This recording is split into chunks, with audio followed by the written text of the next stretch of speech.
ಆತ್ಮೀಯ H16 news ಅರ್ಥಾತ್ ಸಿದ್ದರಾಮಯ್ಯ ಸ್ವಾಗತ. ನಾನು ನಿಮ್ಮೊಬ್ಬ MI ಅಥವಾ ಮಲ್ಲಪ್ಪ ಜ್ಯೋತವರ ಆತ್ಮೀಯರೇ. ಇಂದು ಈ ವರ್ಷದ ಕೊನೆಯ ದಿನ 31.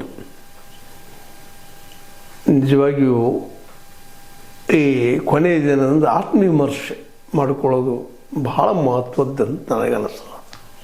ಆ ದಿಶೆಯಲ್ಲಿ ನಾವು ಮೊದಲಿಗೆ ಭಾಳಷ್ಟು ಮಾತಾಡೋದು ನಮ್ಮ ಧರ್ಮಸ್ಥಳದ ಬಗ್ಗೆ.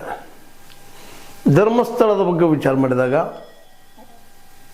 ನಾವು ಅಂದರೆ ಜನಸಾಮಾನ್ಯರು ಅಥವಾ ಸತ್ಯವನ್ನು ಕೇಳುವವರು ಸೋತ್ರ SIT ಗೆದ್ದಿತ, SIT ದೂರದಾರರನ್ನು ಅಪರಾಧಿಗಳನ್ನಾಗೆ ಮಾಡುವಲ್ಲಿ ಯಶಸ್ವಿ ಆಯಿತಾ ಅಂತ ನಮ್ಮನ್ನು ನಾವು ಪ್ರಶ್ನೆ ಇವತ್ತು ಮಾಡ್ಕೋಬೇಕಾಗ್ಯದ.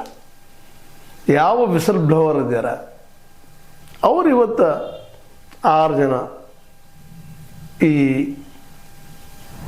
SITಯಿಂದಾಗಿ ಅಪರಾಧಿಗಳಾಗ್ತಾರ ಅನ್ನೋ ಪ್ರಶ್ನೆ ಇವತ್ತು ಎಲ್ಲರನ್ನೂ ಕಾಡ್ತಾ ಇದೆ. ಈಗಾಗಲೇ ಈ ಒಂದು ಹೋರಾಟ ಸತ್ಯ ಹೊರಗೆ ಬರಲಿ ಅನ್ನುವಂಥ ಹೋರಾಟ ನಿರಂತರ ವರ್ಷ ಪೂರ್ತಿ ಆಗ್ಯದ. 13 ವರ್ಷಗಳಿಂದ ತಿಮ್ರೋಡಿಯವ್ರು ಮಾಡ್ತಾ ಇದ್ದಾರೆ, 2-3 ವರ್ಷಗಳಿಂದ ನಮ್ಮ ಮಟ್ಟನವ್ರು ಮಾಡ್ತಾ ಇದ್ದಾರೆ ಹೋರಾಟವನ್ನು ಸತ್ಯ ಹೊರಗೆ ಬರಲ್ಲ ಅಂತೇಳಿ. ನಿಜವಾಗಿ ಇವ್ರಿಗೇನು ಲಾಭ ಅದನ್ನ ಇದರಿಂದ ಒಮ್ಮೆ ವಿಚಾರ ಮಾಡಬೇಕಾಗ್ತದೆ. ಯಾಕೆ ಬೆನ್ನು ಹತ್ತಿದ್ದಾರೆ ಇವರು? ಏನು ನಮ್ಮ